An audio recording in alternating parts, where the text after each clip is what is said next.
नमस्कार, आप विजय न्यूज देखने की शुरुआत कर चुके हैं। मेरा नाम है राजा झा। जो विधानसभा चुनाव नजदीक आ रही है, तमाम पार्टी के लोग लगातार जनता के बीच पहुंच रहे हैं। इसी बीच केंद्रीय मंत्री चिराग पासवान के चाचा पशुपति पारस भी 14 अप्रैल को बड़ा ऐलान करने वाले हैं।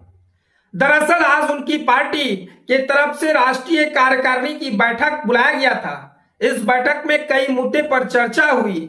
इस बैठक में कई तरह की चर्चाएं हुई। चुनाव को लेकर भी तमाम तरह की बातें पशुपति कुमार पारस ने कही। देखिए, पशुपति कुमार पारस एनडीए से उस वक्त से नाराज चल रहे हैं जब उनके भतीजे चिराग पासवान ने उनके साथ कई बड़े बड़े खेला कर दिए। अब तो पशुपति कुमार पारस ने इशारा में यह तक कह दिया कि 2025 का चुनाव महागठबंधन के साथ लड़ा जाएगा। लेकिन यह भी कह रहे हैं कि आप लोग निश्चिंत रहिए, 14 अप्रैल को क्लियर हो जाएगा कि कौन पार्टी के साथ हम चुनाव लड़ेंगे, कितने सीट पर लड़ेंगे या फिर अकेले लड़ेंगे। तमाम तरह की बातें पशुपति कुमार पारस ने कही। देखिए, याद कर लीजिए, जब दही चूड़ा का भोज का आयोजन था तो लालू प्रसाद यादव खुद पशुपति कुमार पारस के आवास पर पहुंचे थे। उसके बाद से लगातार कयास लगाए जा रहे थे कि अब पशुपति कुमार पारस महागठबंधन में शामिल होने वाले हैं। लेकिन अब पशुपति कुमार पारस ने साफ तौर से कहा है कि 14 अप्रैल के बाद तय हो जाएगा कि हम किस पार्टी में रहेंगे, कितने सीट से चुनाव लड़ेंगे। यानी साफ तौर से कहें तो इसी बीच पूर्व केंद्रीय मंत्री पशुपति कुमार पारस ने चुनाव को लेकर अपना आगे का प्लान बताया है। बिहार चुनाव से पहले पशुपति कुमार पारस इस बार महागठबंधन के साथ जाने के लिए तैयार है। वह कह रह चुके हैं कि उनकी पार्टी बिहार में महागठबंधन का हिस्सा बनेगी। इसी बीच पारस ने 14 अप्रैल को बड़ा ऐलान करने की बात कही है। शनिवार को राजधानी पटना में पशुपति पारस के नेतृत्व में आरएलजेपी राज्य कार्यकारिणी की बैठक बुलाई। बैठक में विधानसभा चुनाव के साथ बाबा साहेब की जयंती मनाने को लेकर भी चर्चा की गई।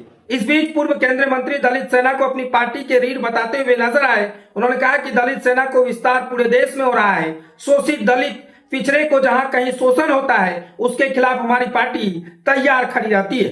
इस दौरान उनसे भविष्य की रणनीति को लेकर सवाल किया गया तो उन्होंने कहा कि किस दल के लिए साथ कितने सीटों पर चुनाव लड़ा जाएगा, इसके लिए हम अपने केंद्रीय संसदीय बोर्ड की बैठक बुलाएंगे, उसकी सहमति से फैसला लिया जाएगा।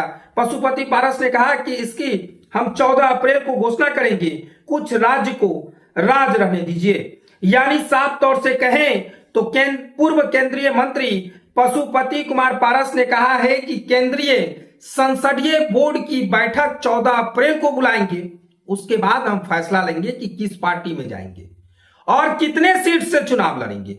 कुछ राज्य को राज रहने दीजिए। 14 अप्रैल को आप लोग को बता देंगे कि हम कहां जा रहे हैं। यानी चिराग पासवान के चाचा पशुपति कुमार पारस बड़ा खेला करने की तैयारी में जुटे हैं। देखिए, पशुपति कुमार पारस एनडीए खेमे से नाराज चल रहे हैं, खासकर अपने भतीजे चिराग से नाराज चल रहे हैं।